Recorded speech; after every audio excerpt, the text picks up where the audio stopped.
রাধে রাধে মিত্র, আজ চলে এসেছি ভগবান শ্রীকৃষ্ণের প্রসাদ গ্রহণ করার জন্য যমুনার তটে। হ্যাঁ, আজ মথুরা নগরীর এই যমুনা পুলিন ঘুরে ঘুরে দর্শন করব এবং ধন্যাতি ধন্য হয়ে যাব। দর্শন করব আজকের এই ভিডিওটিতে খুব সুন্দর একটি ঘাট, যে ঘাটে যেন ভগবান শ্রীকৃষ্ণের সেই দাপর যুগের স্মৃতি রয়েছে।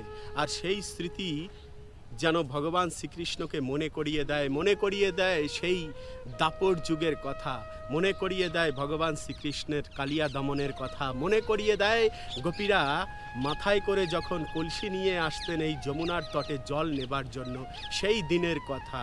অনেকও স্মৃতিমিত্র জড়িয়ে আছে। চলুন দর্শন করি এই ভিডিওটির মাধ্যমে। ধাম সেবাকুপ্তাম চ্যানেলে অনেক অনেক স্বাগতম।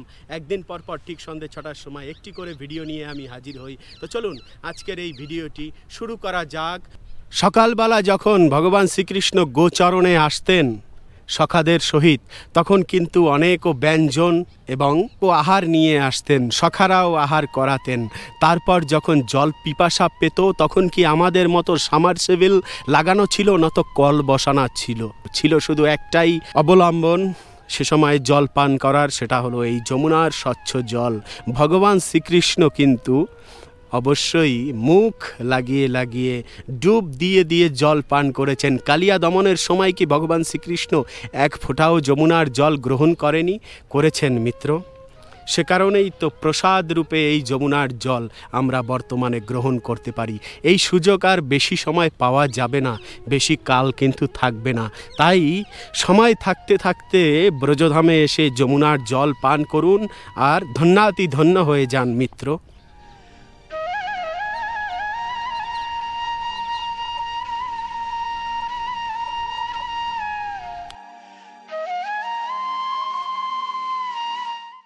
আমাদের যমুনা পুলিনে এসে একটুখানি যমুনার জল মুখে নিয়ে নেবেন, আচমন করে নেবেন, তাতেই কিন্তু ভগবানের মুখের প্রসাদ পাওয়া হয়ে যাবে।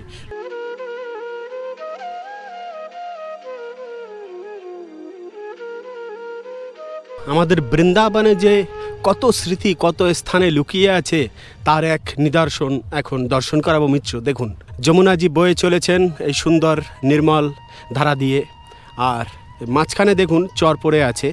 কত যে পরিবর্তন হয়েছে আমাদের এই ব্রজধামের, তার কোনো শেষ নেই। দেখুন, আজ যে ঘাটে নিয়ে যাচ্ছি দর্শন করাবার জন্য, সেই স্থানের দিকে তাকালে মনে পড়বে সেই দিনগুলোর কথা। কোন দিন?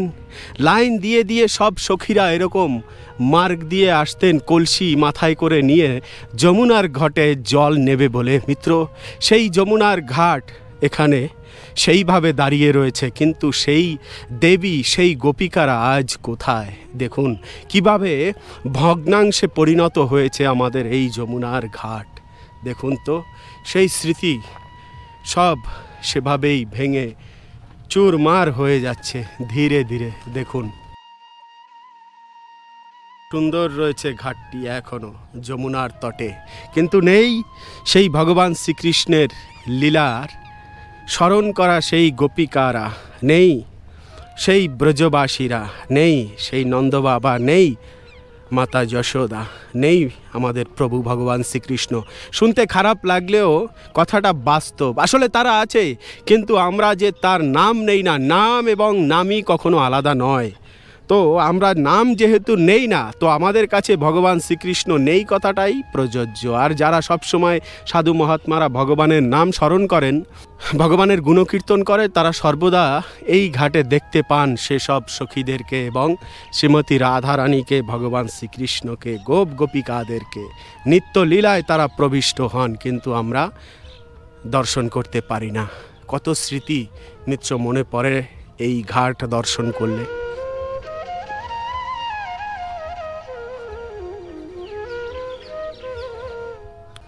দেখুন মিত্র, এই ঘাটের নিকটে এখনও গোমাতারা বিচরণ করছেন, বৃক্ষের ছায়ায় দাঁড়িয়ে রয়েছেন অবাক চোখে আমাদের গোমাতারা। কেউ প্রবেশ করছেন, কেউ এগিয়ে যাচ্ছেন। কত বড় বিশাল ঘাট ছিল সে সময়। স্নান করতেন গোপিকারা এবং ব্রজবাসীরা এই ঘাটের উপরে বস্ত্র রেখে। আজ তাদের সেই রং বেরঙের বস্ত্র আর দর্শন করতে পারছি না। দেখুন বিশাল বড় বড় পাথরের ঘাটগুলো কিভাবে ভেঙে গিয়েছে এবং চর, যমুনার চরে পরিণত হচ্ছে ধীরে ধীরে এবং একটি সময় হয়তো সম্পূর্ণ হারিয়ে যাবে এই ঘাট। আর হয়তো আমরা দর্শন করতে পারবো না এই সুন্দর গোমাতাদেরকে এই ঘাটের নিকটে। কেন? কলিযুগে এরকমই পরিবর্তন হতে থাকবে। কত বড় ছিল যমুনাজি আর একটুখানি মাত্র সবে রয়েছে।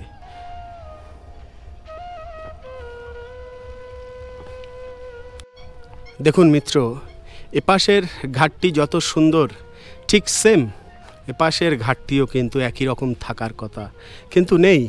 এটাই তো বড় দুঃখ যে আমাদের শ্রীমতী রাধারানী এবং ভগবান শ্রীকৃষ্ণের সেই স্মৃতিগুলো এখনো পর্যন্ত আমরা যতটা দর্শন করতে পারছি, হয়তো এর পরের পিঁড়ি তার পরের পিঁড়ি আর এই স্মৃতিগুলো এসে খুঁজে পাবে না। যমুনার ঘাট এমনই শান্তিময়।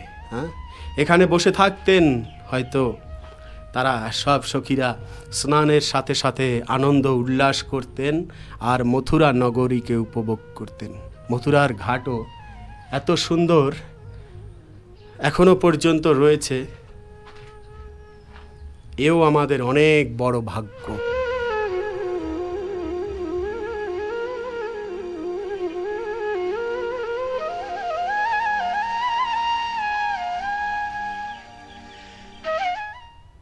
মিত্র, এ কোনো সাধারণ ঘাট নয়, আমার পিতার ঘাট, মানে পরম পিতা, যিনি জনম জনম ধরে আমার আপন পিতা রয়েছে অথচ আমরা বুঝতে পারিনি। সেই পরম পিতার ঘাটে এসে পরম পিতার স্মৃতিকে মনে করছি। মানে ভগবান শ্রীকৃষ্ণ একটি সময় তো এইসব ঘাটে এসে স্নান করতেন, গোপীদেরকে নিয়ে আনন্দ উল্লাস করতেন, জলকেলি করতেন সখীদের সাথে। সেই ঘাটের তটে এসে মিত্র আজ আমরা উপস্থিত হয়েছি। কত ভাগ্যশালী! আপনি যে দর্শন করছেন, আপনার আত্মা যে এখানে নেই তা তো নয়, আপনার আত্মা রয়েছে, মানে আপনি স্বয়ং এখানে উপস্থিত রয়েছেন আমারই সাথে। কদম্বের বৃক্ষে উঠে ঝাঁপ দিয়েছিলেন এই কালিন্দীর বুকের উপরে, আর কালিয়াকে দমন করেছিলেন সেই ঘাট। আর সখারা উপরে দাঁড়িয়ে দাঁড়িয়ে দেখছিলেন কোমরে হাত দিয়ে যে কৃষ্ণ কি করে, কৃষ্ণ কি করে। এবং সবচাইতে বড় নৃত্যকার, সবচাইতে বেশি, সবচাইতে সুন্দর নাচ নৃত্য যিনি জানেন, সেই ভগবান শ্রীকৃষ্ণ এই যমুনায় সর্পকে দেখে তারপরে নেচেছিলেন মিত্র, তাই না?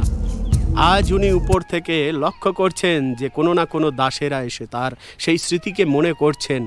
দেখুন মিত্র, সেই যমুনার তটে আমাদের গোমাতারা বিচরণ কিভাবে করছে, দেখে যেন প্রাণ জুড়িয়ে যায় মিত্র আমাদের এই ব্রজধামের সৌন্দর্য।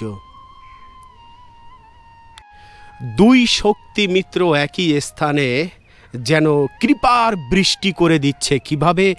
মা যমুনা দেবী, উনিও যে ভগবান শ্রীকৃষ্ণের প্রসাদ, এবং এই যে গোমাতার প্রসাদ ব্রজের রজ, যমুনা পুলিনে এরকম যদি ব্রজের রজ আর যমুনার জল একসাথে থাকে, তাহলে কি একে বলে না যে দুই শক্তি একত্রিত হয়েছেন? কৃপা শক্তি। হ্যাঁ মিত্র, ব্রজে কৃপা শক্তি এভাবেই পেতে হয়। যমুনার জল মাথায় সেঞ্চন এবং ব্রজের রজ মাথায় সেঞ্চন যিনি করেন, সেই ব্যক্তি কত ভাগ্যশালী। হ্যাঁ, দর্শনে এসেও মিত্র আপনারাও এভাবে কৃপা প্রাপ্ত করবেন, এটাই প্রত্যাশা জানাই আপনার চরণে। স্থাপনাগুলো মিত্র এখনো সেইভাবে দিন গুনছে যে কবে এই কলিযুগ ফুরিয়ে আবার সত্যযুগের শুরু হবে, সত্য ত্রেতাকে পার করে আবার কবে দাপরে আসবেন ভগবান শ্রীকৃষ্ণ, আবার পাবেন এই ব্রজের রজ ভগবান শ্রীকৃষ্ণের চরণ।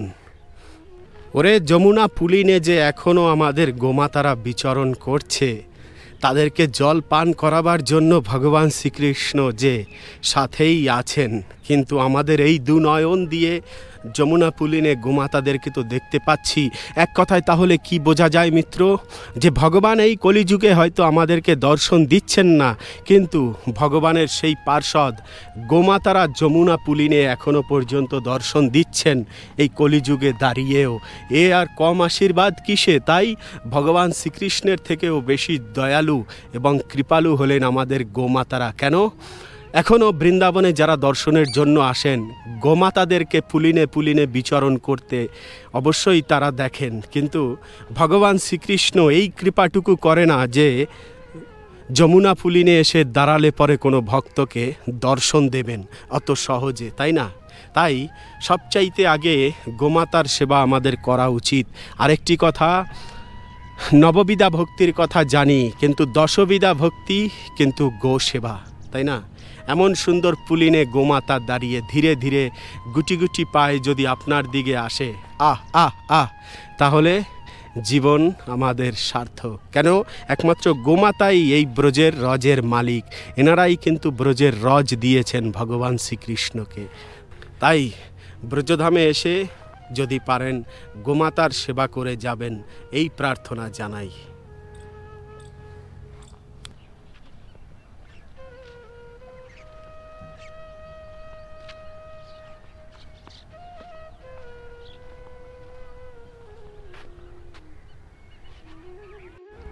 এইখানে আসলে পরে কিন্তু খুব সুন্দর অদ্ভুত অদ্ভুত দৃশ্য দেখা যায়। মানে এপারে হলো মথুরার গ্রাম সাইট, আর ডান দিকে হলো মথুরার নগরী।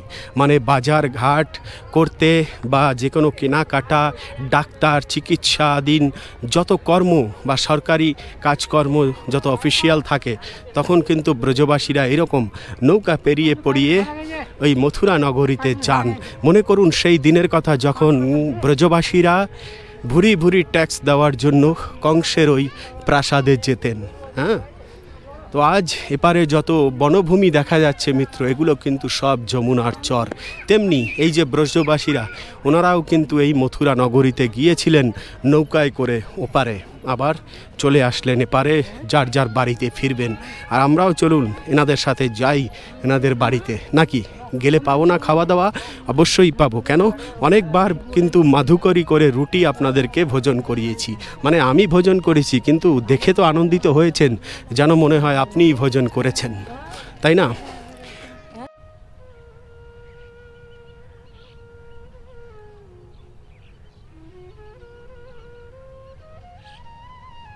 আচ্ছা, এবার বলে দিই মিত্র যে এই স্থানে আসবেন কিভাবে এবং এই ঘাট কিভাবে দর্শন করবেন। আসলে কি জানেন মিত্র, যতই লোকেশন বলে দিই আর যতই এই মার্গের দিশা বলে দিই, তবুও একটা নতুন ব্যক্তি যখন দর্শনের জন্য আসেন, সব কিন্তু গুলিয়ে যায়, তাই না? স্বাভাবিক গোলানোটা, কেন কি দূর থেকে যেটা ভিডিওর মাধ্যমে দেখা যায়, স্পটে আসার পর কিন্তু সেটা অনেক কঠিন হয়ে যায়। তো যাই হোক, সেক্ষেত্রে কিন্তু যদি কোনো সমস্যায় পড়েন বৃন্দাবনে এসে থাকা খাওয়া বা ঘোরার জন্য, এই অধমের দেওয়া নাম্বারে একবার কল করবেন, কোনো অসুবিধা হবে না, আমি যতটা পারি সাহায্য করার চেষ্টা করব। তো এই স্থানটি হলো মথুরায় অবস্থিত। কংসের কিলা রয়েছে, কংসের সেই মহল রয়েছে আমার পিছনে ওপারে। ঠিক ওপার থেকে 10 টাকা, কিংবা নতুন ব্যক্তি দেখলে হয়তো 50 টাকাও নিতে পারে, 10-20 টাকা কোনো ব্যাপার না যদি মনে করেন, তাহলে নৌকা পাড়িয়ে ঠিক দুর্বাসা ঋষির গৃহ বা আশ্রম বা মন্দির, সেখানে আসবেন। সেই রাস্তা ধরে সোজা চলে আসবেন বৃন্দাবনের দিকে, দেখবেন এই ঘাট লক্ষ্য করা যাবে। এবং এখানে এসে যেন কলসিতে জল নিয়ে আসা সেই গোপিকাদের ঘাট পড়ে রয়েছে আজও জীর্ণ অবস্থায়, সেই ঘাট দেখে আনন্দ উপভোগ করবেন এবং দর্শন করে যাবেন। তাহলে মিত্র, আজকের এই ভিডিওটি ছিল এই অবধি। পরবর্তী ভিডিওতে আবার দেখা হবে, কথা হবে। সে অবধি ভালো থাকবেন, সুস্থ থাকবেন। রাধে রাধে।